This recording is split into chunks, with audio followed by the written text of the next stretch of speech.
মাঠের ভেতর তখন লো সেলসোর বাঁ পায়ের অবিশ্বাস্য জাদুকরী ফ্রি কিক, আর গ্যালারি ছাপিয়ে সবার চোখ তখন ডাগআউটে বসা লিওনেল মেসির সেই রহস্যময় মুচকি হাসির দিকে।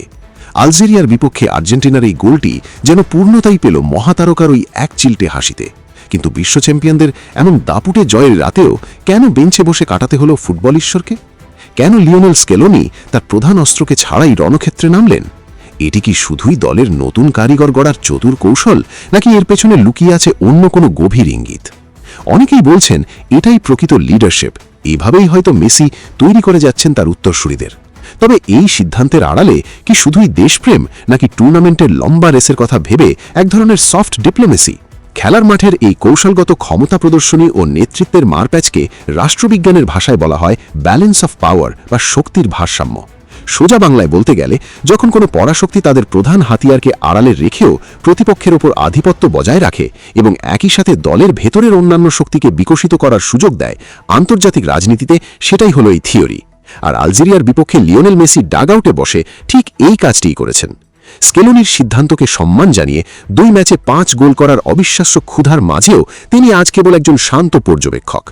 বারবার আর্জেন্টিনার খেলোয়াড়রা প্রতিপক্ষের ফাউলের শিকার হচ্ছিলেন। ডি বক্সের ঠিক বাইরে এমনই এক ফাউলের শিকার হন লো সেলসো।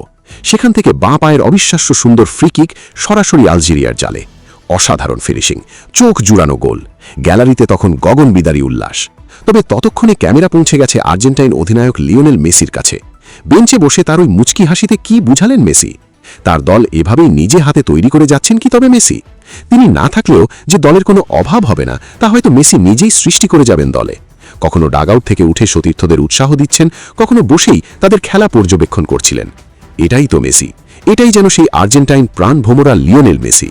কিন্তু আলবিসেলেস্তে সমর্থকদের মনে এখন একটাই মারাত্মক বিতর্কিত ও জ্বলন্ত প্রশ্ন: লিওনেল স্কেলোনির এই ব্যালেন্স অফ পাওয়ার বা মেসিকে ছাড়া দল গড়ার চতুর সমীকরণ কি সত্যিই 2026 বিশ্বকাপে আর্জেন্টিনার শিরোপা ধরে রাখার পথ মসৃণ করবে, নাকি মেসির অতি নির্ভরশীলতা এড়াতে গিয়ে দল এমন এক সংকটে পড়বে যেখানে মহাতারকার অনুপস্থিতিতে বিশ্ব চ্যাম্পিয়নদের সাধারণ মানে নামিয়ে আনবে?